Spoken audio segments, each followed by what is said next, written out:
All right, look, I'm sure we can all agree in some way, shape, or form that the NBN sucks. And look, I'm not the only one that thinks this, neither are you. Apparently, it's even in the news. The company rolling out the NBN says the internet infrastructure is on track, despite more than 100,000 homes and businesses right now unable to connect. And apparently, so am I. Our connection actually got cut off, and it seems like that was because it wasn't set up properly in the first place. We were actually allocated somebody else's lines. But why?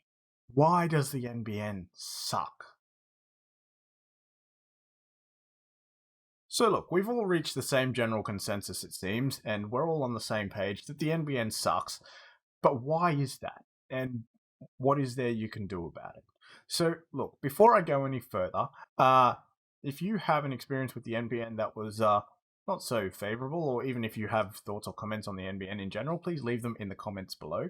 And yeah, let's get on with it. So I won't go into specifics today, but I've got some notes. So just briefly, the original plan for the NBN was that it was all going to be fiber to the premises, or FTTP. This meant that every premises was supposed to get connected, or at least most premises, whether that be home or business or whoever, was supposed to get a connection using fiber optic cable. And that was great. That was good. There's one or a few companies actually recently who have actually introduced a gigabit internet plan if you have fiber to the premises, and maybe some of the other type of connections, but mostly the fiber to the premises connections that have been done, which is not all of them, because this is what happened. The government changed, and when the government changed, the new government changed the plan. They changed from fiber to the premises for everybody to what they call fiber to the node, or FTTN. So what this means is that the fiber connection would go to the node, and then from the node it would be distributed in other ways, usually by copper cabling, either HFC, which is your cable internet and cable TV network, or your copper phone lines, like in the form of, well, it was ADSL, now it's VDSL for NBN. So, look, the idea behind that was that it was going to be faster to roll out, and it was going to be less expensive, at least initially. Now, look, that plan didn't really work, because when fiber to the node started getting rolled out, it was actually more problematic than it should have been. People were having speed issues, connectivity issues, like dropouts, that kind of thing. So they actually, like, I got caught in the middle of this. They actually stopped connecting new connections for a little while in order to review and sort that out and make some changes and stuff, which they did. But that meant more time and more delays, and it's still sort of going. Now, look, on top of that is that really everybody should have got fiber to the premises, because the copper cable is, some of it's old cable, some of it's reused, and it is an older technology and not as, what do we say, not as robust? I don't know. It's not as good as having fiber. This means that it's going to have to be upgraded later on, which means that all that work that they're doing now is probably going to have to be either undone or redone by going from then the node to the premises with fiber, or getting rid of the nodes completely and going back to the original plan pretty much, which was fiber to the premises. Which means, as the saying goes, the poor man pays twice. Maybe, like, you're finally connected, and once you finally get connected, it works. And this is what we always say. Technology is wonderful if it works. However, when something goes wrong, that's when things go a bit downhill. And if you've ever had a problem with your NBN connection, you probably know how this goes. It takes ages, or a lot longer than it used to get things sorted. Well, it seems like it anyway, at least as far as I can tell. Now look, the things that have gone wrong for me, there's been a few of them. Now look, I moved house a couple of years ago. When I moved house, we had NBN at our existing house. NBN was already installed and running at the house that we were moving to, so I thought, fine, that shouldn't be too hard. So I arranged for my service provider to transfer the connection over from the old house to the new house. All the equipment was there, everything was still connected at both ends, because the NBN modem is supposed to stay at the house, which it was. So I was told it'd be working the day you move in. Like, cool, that's great. Moved in, tried it that night, didn't work. Contact the service provider and go, we're going to have to send a technician out to have a look at this. So I get a booking for a technician, like 2/3 of the week later.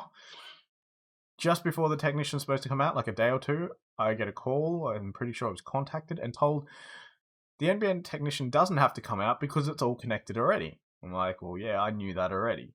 So, that was cancelled. Apparently, it was supposed to be working. It was not working.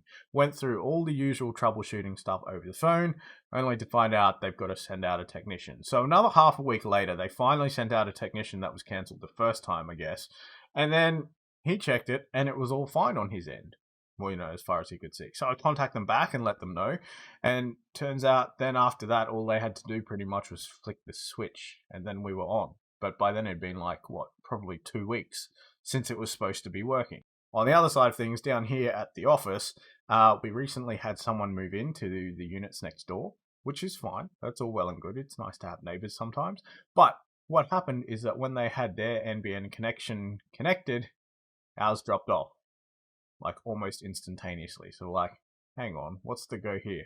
Long story short, a week of back and forth between my service provider, who then went to NBN and stuff, and had to get that sorted.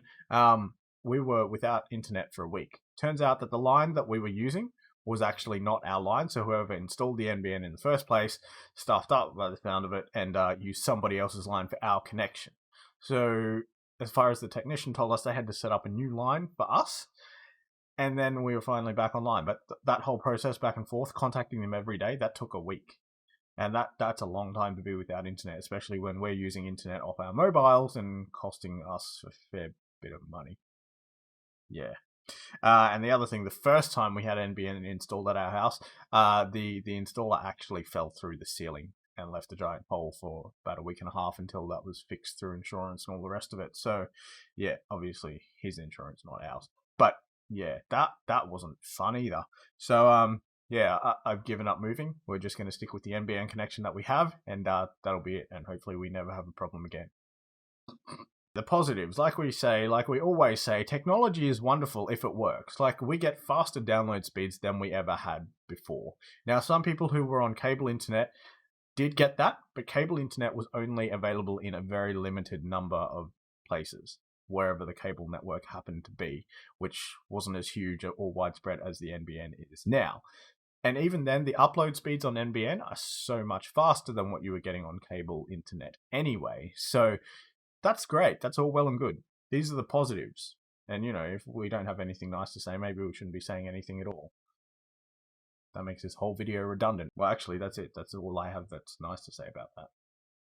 So what about alternatives? Well, your alternatives are that you can use your mobile connection. So you can hotspot to your phone and use 4G. You can buy a 4G modem. 5G is starting to come out. You can get that. But problem is with both of those, or with any form of mobile data is more expensive. And you don't actually realize how much data you go through until you're restricted and have to watch it. So when we had our internet connection here cut off and had to wait the week for it to come back on, we were using about 20 gigabytes a day.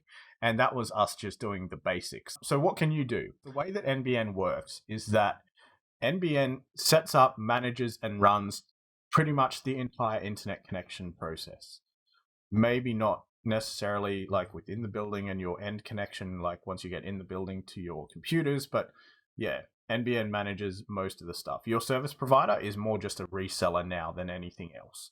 So there's that, which means that when stuff needs to be fixed, your service provider can't necessarily do anything. It's up to them to liaise with NBN and to arrange to have that fixed for you, which means that there's a lot more lead time sometimes. There can be delays in going back and forth between them, and this is why it takes longer to get stuff fixed a lot of the time.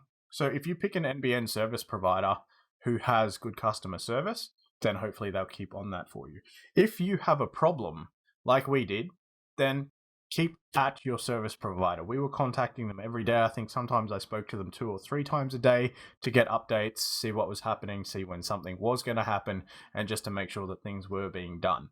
That being said, our service provider was pretty good, but if you hadn't noticed already, I'm not naming or shaming anybody in this video or pointing fingers at anybody besides NBN themselves, really.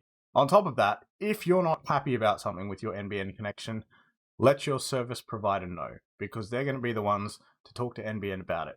By the way, you can't actually contact NBN directly. It has to go through your service provider. I posted about this on social media, and NBN actually picked up on it. I think I tagged them in it, so that's probably why. But yeah, they contacted me to find out what the problem was and, see that our service provider was doing something to fix it. But if I wanted to make an appointment, change an appointment, find out when a technician was coming, anything like that, NBN weren't really able to change anything without going through the service provider. So yeah, your service provider is really important. That's why I say pick one with good customer service. That's my rant done. That's about all I can say about that. Look, like I said, technology is wonderful if it works. When NBN is working, I have no problems with it. It's when problems happen, then I'm not so confident about the process of having it fixed, because it seems to take longer and longer than I would like. But anyway, maybe I'm just impatient. But look, if you've had experiences with NBN, whether they be good or bad, leave them in the comments below. On top of this, we also do our Tech Happy Hour at 7 p.m. on Tuesdays, where we answer your tech questions 100% for free. And yeah, there's no such thing as a dumb question, except for the one that's not asked. So you can send us your questions. You can find any of our contact details at www.thedotmill.com/contact. If you like this content, if you found it useful, interesting, valuable, even entertaining, I guess, just show us with your thumbs.